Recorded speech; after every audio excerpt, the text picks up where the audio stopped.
I thought about doing this for a little bit, and ultimately I decided a while ago that the rug I had was a tad too big, but I'm looking for some inexpensive art for this space because I don't love what I have.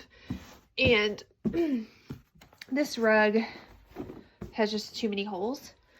So I think I'm gonna cut it, and it's not, see it, the rug's just a tad big for the frames, but I think I'm just gonna make it work.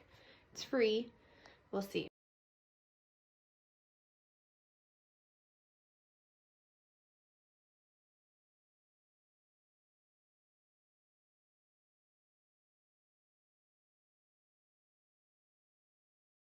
All right, I've started, and now I'm nervous. I hope this is gonna look good. So I gave myself plenty of room up here so I could use the foam board or the mat board as a straight edge, so we'll see. All right, this is what I had in the middle cut off. What do you guys think? Can you picture it?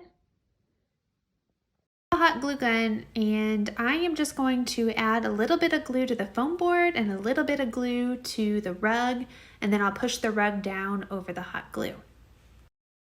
The glass back on and the frame back together, and this is how it turned out. Easy peasy. I really love it.